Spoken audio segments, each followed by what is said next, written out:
Praise the lord. ఈరోజు మనం కీర్తనల గ్రంథము 77వ అధ్యాయమును చదువుకుందామండి. నేను ఎలుగెత్తి దేవునికి మొర్రపెట్టుదును, ఆయనకు మనవి చేయుదును. దేవుడు నాకు చెవియొగ్గు వరకు నేను ఎలుగెత్తి ఆయనకు మనవి చేయుదును. నా ఆపత్కాలమందు నేను ప్రభువును వెదకితిని. రాత్రివేళ నా చెయ్యి వెనుకకు తీయకుండా చాపబడి ఉన్నది. నా ప్రాణము ఓదార్పు పొందనొల్లకయున్నది. దేవుని జ్ఞాపకము చేసుకున్నప్పుడు నేను నిట్టూర్పు విడుచుచున్నాను. నేను ధ్యానించినప్పుడు నా ఆత్మ కృంగిపోవచ్చున్నది. నీవు నా కన్నులు మూతపడనీయవు. నేను కలవరపడుచు మాటలాడలేకయున్నాను. తొల్లీటి దినములను పూర్వకాల సంవత్సరములను నేను మనసునకు తెచ్చుకొందును. నేను పాడిన పాట రాత్రియందు జ్ఞాపకము చేసుకొందును, హృదయమున ధ్యానించుకొందును.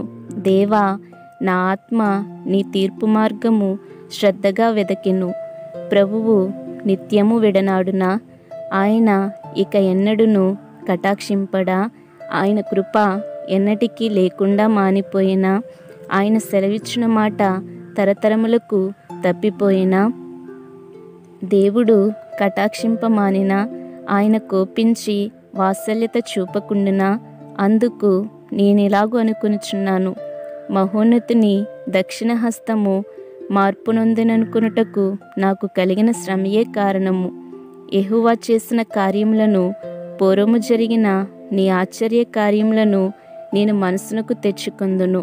నీ కార్యమంతయు నేను ధ్యానించుకొందును, నీ క్రియలను నేను ధ్యానించుకొందును.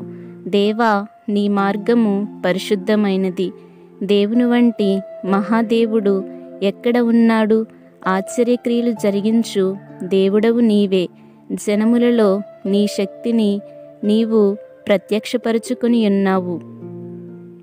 నీ బాహుబలము వలన యాకోబు యోసేపుల సంతతి వారగు నీ ప్రజలను నీవు విమోచించి ఉన్నావు. దేవా, జలములు నిన్ను చూచెను, జలములు నిన్ను చూచి దిగులు పడెను. అగాధ జలములు గజగజలాడెను, మేఘరాశులు నీళ్లు దెమ్మరించెను, అంతరిక్షము ఘోషించెను. నీ బాణములు నలుదిక్కులా పారెను, నీ ఉరుముల ధ్వని సుడిగాలిలో మ్రోగెను. మెరుపులు లోకమును ప్రకాశింపజేసెను, భూమి వనికి కంపించెను. నీ మార్గము సముద్రములో నుండెను, నీ త్రోవలు మహాజలములలో ఉండెను. నీ అడుగుజాడలు గుర్తింపబడకయుండెను. మోషే అహరోనుల చేత నీ ప్రజలను మందవలే నడిపించుతివి. ఈ మాటలు విన్న వారినందరినీ దేవుడు దీవించి ఆశీర్వదించునుగాక. ఆమేన్.